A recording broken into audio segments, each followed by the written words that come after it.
പരീക്ഷണങ്ങൾക്ക് മേലെ പരീക്ഷണം വരുമ്പോൾ ദീനിന്റെ വില മനസ്സിലാവും. ദീനിന്റെ വില മനസ്സിലാവും. ഇന്നലെ ഒരു സഹോദരി, പെൺകുട്ടി, ഒരു മെഡിക്കൽ വിദ്യാർത്ഥി മരണപ്പെട്ട്, ഒരു പക്ഷെ നിങ്ങൾ കണ്ടു, വയനാട്ടിൽ ബൈക്ക് ആക്സിഡന്റ്. പാപ്പ ജയിലിലാണെന്നാണ് നമ്മൾ പത്രത്തിൽ കണ്ടത്.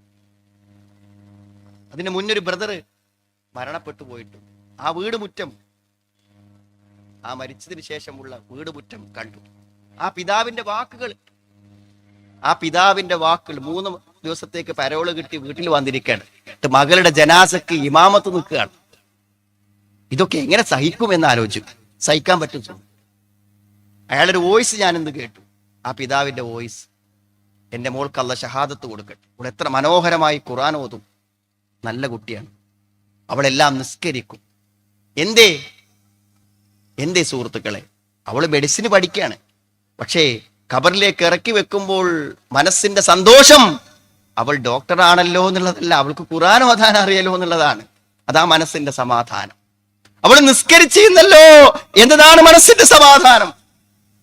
ജീവിത പ്രതിസന്ധികളിൽ പിടിച്ചു നിൽക്കാൻ ഈ ദീന് കൊണ്ടല്ലാതെ പറ്റുമോ സുഹൃത്തുക്കളെ? ദീന് കൊണ്ടല്ലാതെ പറ്റൂല. ദീനിന്റെ പ്രയോജനം അതാണ്. എന്ത് വലിയ ബുദ്ധിമുട്ടുകൾ മേൽക്കുമേൽ വന്നാലും എന്താ വിശ്വാസി വിചാരിക്കാറ്? ഓ, പടച്ചോൻ എന്നെ ഇഷ്ടയിക്കണോന്നാ വിചാരിക്കുക.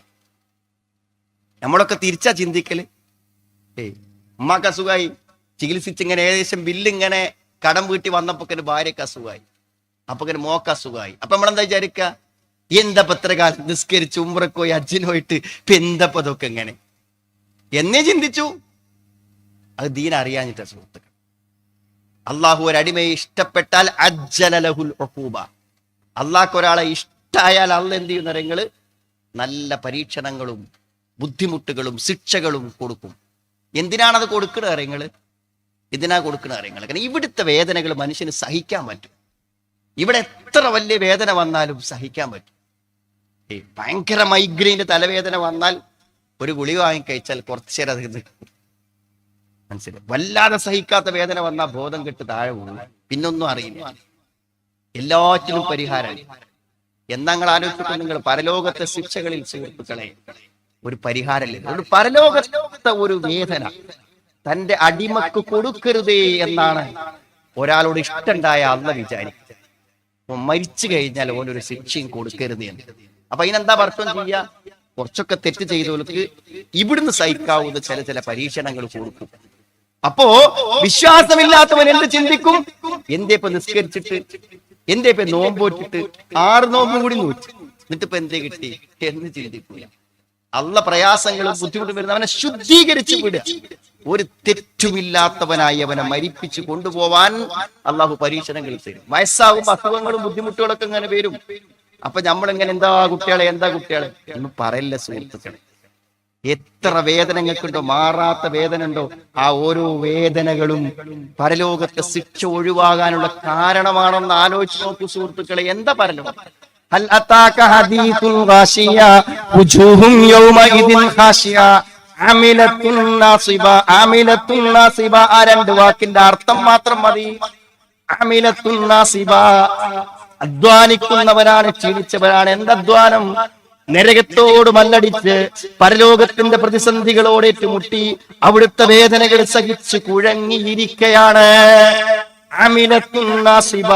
അധ്വാനിക്കുന്നവരാണ്, ക്ഷീണിച്ചവരാണ്.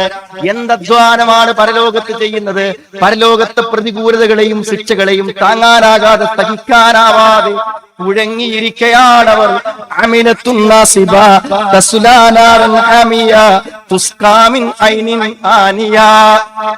ചുട്ടുപൊള്ളുന്ന നരകത്തിലേക്കാണ് പ്രവേശനം. ദാഹിച്ചവശമാകുമ്പോൾ കുടിക്കാൻ തരുന്നതോ ചുട്ടുപൊള്ളുന്ന പാനീയങ്ങളാണ് കുടിക്കാൻ കൊടുക്കുന്നത്. ആ നരകത്തിന്റെ പരിസരത്ത് പോലും എത്താതെ രക്ഷപ്പെടാൻ ഇവിടുത്തെ വേദനകൾക്കും ഇവിടുത്തെ അസുഖങ്ങൾക്കും ഇവിടുത്തെ ക്യാൻസറുകൾക്കും ഇവിടുത്തെ കിഡ്നി ഫെയിലിയറുകൾക്കും സാധിക്കുമെങ്കിൽ ആ വേദനകൾ സഹിച്ചാലെന്താ, ആ ബുദ്ധിമുട്ടുകൾ സഹിച്ചാലെന്താ എന്നൊരു വിശ്വാസി ചിന്തിക്കും. പ്രതിസന്ധികളിൽ ഒരു പേടിയില്ല സുഹൃത്തുക്കൾ. എന്ത് പേടിയാണുള്ളത് പ്രതിസന്ധികളിൽ? ഏത് പ്രതിസന്ധിയിലും നമുക്ക് പിടിച്ചെടുക്കാൻ പറ്റും. അപ്പൊ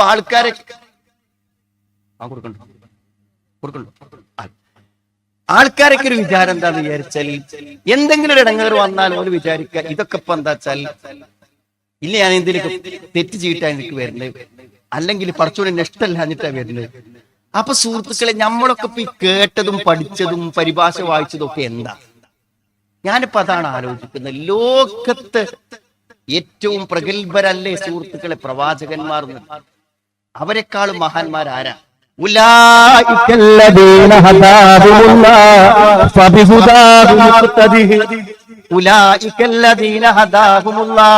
അല്ലാഹു സന്മാർഗത്തിലാക്കിയവരാണവർ. അവരുടെ മാർഗമാണ് പിന്തുടരേണ്ടത്. ഈ മഹാന്മാരാണ് സുഹൃത്തുക്കളെ. ഞാൻ ഈ പറയുന്ന വിഷമം, പ്രവാചകന്മാർക്ക് വന്ന വിഷമം നമുക്ക് ആർക്കെങ്കിലും ചിന്തിക്കണം.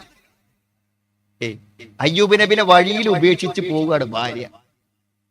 വഴിയിൽ ഉപേക്ഷിച്ച് പോവുക, അടുത്ത് നിൽക്കാൻ പറ്റാൻ.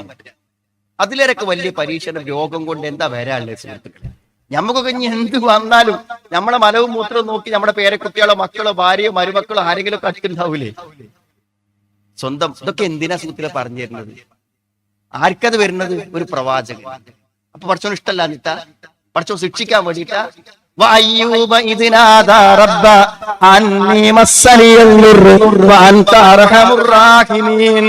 രോഗം വരുന്നവരാലോചിക്കണം അയ്യൂബ് നബിയെ കുറിച്ച്.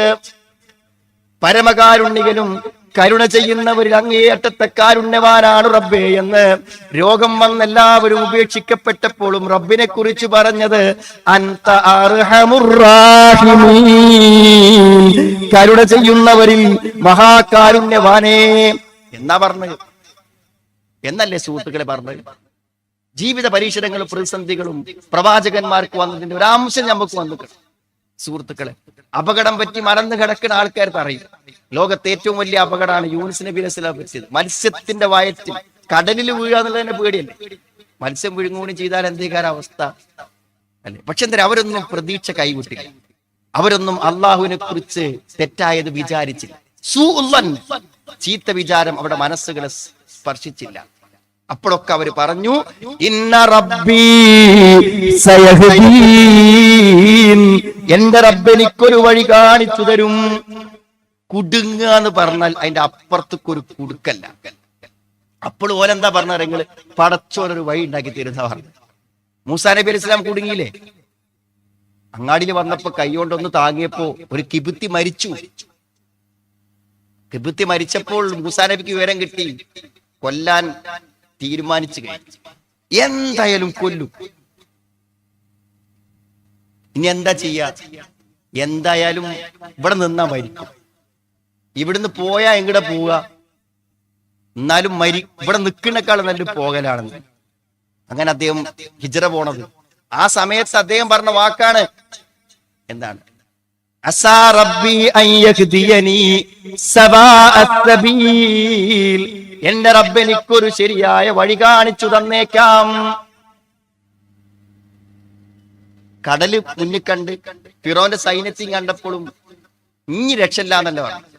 ഇന്ന റബ്ബി സയഹ്ദീൻ, എന്റെ റബ്ബ് എനിക്കൊരു വഴിയുണ്ടാക്കും. സഹോദരങ്ങളെ, ഈമാനുള്ളവരാണോ നമ്മൾ? വിശ്വാസമുള്ളവരാണോ നമ്മൾ? നിങ്ങൾക്ക് എന്തു പ്രതിസന്ധിയാണുള്ളത്? ഇന്നലെ പാതിരാവിൽ നിങ്ങൾ എന്താണ് കരഞ്ഞ അള്ളാഹുവോട് പറഞ്ഞത്? കഴിഞ്ഞ റമദാനിന്റെ 30 രാപ്പകലുകളിൽ പ്രാർത്ഥിക്കാൻ അവസരം കിട്ടിയപ്പോഴെല്ലാം എന്തൊരു പ്രതിസന്ധിയെ കുറിച്ചാണ് നിങ്ങൾ കണ്ണീരോട് റബ്ബിനോട് പറഞ്ഞത്? ആ പ്രശ്നത്തിനൊരു പരിഹാരം റബ്ബുണ്ടാക്കുമെന്ന് മനസ്സിലുറച്ച് വിശ്വസിക്കൂ. എന്നിട്ട് റബ്ബിനോട് പറയൂ, വഖാല റബ്ബുകും ഉദൂനി അസ്തജിബ് ലക്കും ഇന്നല്ലദീന യസ്തക്ബിറൂന അൻ ഇബാദത്തി സയദ്ഖുലൂന ജഹന്നമ ദാഖിരീൻ. നിങ്ങളുടെ റബ്ബ് നിങ്ങളോട് പറയുന്നുണ്ട്, എന്നോട് വിളിച്ച് പ്രാർത്ഥിക്കൂ, ഞാൻ നിങ്ങൾക്ക് ഉത്തരം തരാം.